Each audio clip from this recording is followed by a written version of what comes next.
Bismillahirrahmanirrahim. Assalamualaikum warahmatullahi wabarakatuh. Salam dari Putra 47. Kali ini sedikit membahas tentang ilmu tasawuf atau tauhid kepada Allah Subhanahu wa Ta'ala, Allah Tajali. Pelajari ilmu zikir sebelum beramal zikir. Hai santri-santri ahli zikir, mintalah kepada gurumu ilmu zikir yang sedetik pun tidak lalai dengan Allah Subhanahu wa Ta'ala. Karena nanti kita akan mengalami umur yang tinggal sedetik lagi. Bacalah dengan nama Tuhanmu yang menciptakan alam semesta. Bacalah saja jika akal jasadmu belum paham. Biarkan akal rohanimu yang membaca. Biarlah Allah Subhanahu wa Ta'ala yang memahamkanmu, bukan atas semangat dan kecerdasan diri. Sebab setiap ingin adalah nafsu. Turunkan, jangan dinaikkan. Tempat beradanya di 7 cahaya. Keputusannya suara ha tidak bisa ditafsirkan. Jadilah alam dan seisinya. Kalau dimatikan, segala rahasia Allah ada gerakannya dan ada suaranya. Kita berzikir, kita mendengarkan suara kita berzikir. Tetapi yang berzikir sudah pernah kita dengar atau belum? Yang punya zikir yang berzikir, atau yang punya kata-katalah yang berkata.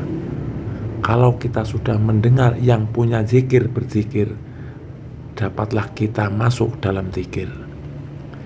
Ingatlah, zikir itu beramal harus dengan ilmu. Bagaimana kita berzikir kalau tidak memiliki ilmu zikir? Beramal tanpa ilmu kosong, tidak ada artinya.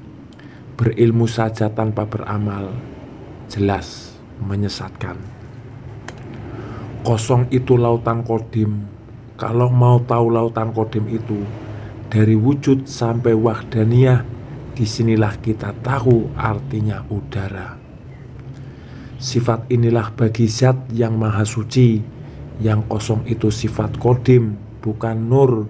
Lebih daripada nur, itulah zat sifat. Inilah tubuhnya Allah Ta'ala. Cari Rasulullah. Kalau kamu mendapatkan beliau, maka dapatlah. Kalau tahu sifat ini, bukan manusia biasa lagi, tapi sudah bertubuh maha suci. Tubuh maha suci itu nyawa siapa? Nyawa zat mutlak. Zat sifat asam itu nyawa Muhammad, Adam, dan sekalian alam. Kalau kodim nur saja, nur itu nyawa Muhammad. Nyawa Muhammad itu lebih daripada kodim. Bersatu Adam dan Muhammad, tidaklah akan hancur Adam. Yang menyatakan itu adalah hakikat sedikit pun tidak ada lagi, dan nur nyawanya. Suara itu nyawanya. Suara itu yang bersambung kata dengan Tuhan. Muhammad bersatu dengan Adam, maka pada tubuh lebih keras daripada batu, hidup seperti padat batu, abadi, lebih kekal daripada tanaman-tanaman. Muhammad tidak akan mati karena nyawa semata-mata. Adapun itu nyawanya nyawa. Inilah perintah Allah Subhanahu wa Ta'ala. Kalau kamu mau hidup selamanya, ketika nanti mati, bangun dengan jasmani dan rohani. Itulah sebabnya ada tafakur. Di dalam zat asam membungkus, di luar zat mutlak menyelimuti. Kloplah, paslah, sudah nyata seterang-terangnya. Zikir ini tidak diucapkan dengan huruf, tidak juga dengan suara, hanya dengan rasa. Zikir dengan huruf, dengan suara, itu belum bisa dikatakan keluh. Zikir dengan rasa, keluh, inilah zikir robani. Zikir inilah kontak pribadi kita dengan Tuhan. Apabila ini sudah berjalan dengan sendirinya, akhirat pun kelihatan. Inilah innalillahi wa inna ilaihi roji'un. Ingat, penghabisan suara itu dengan perasaan. Bagaimana mempergunakan zikir dengan rasa itu, bukan dengan dirasa-rasa. Tuhan tidak ada rasa, itulah kala lisanuhu. Kata Sayyidina Umar radhiyallahu anhu, 1 detik lalai maka aku murtad. Pelajarilah zikir yang tidak ada lalai sedetik ini. Yang sedetik inilah yang ditakuti ulama-ulama besar.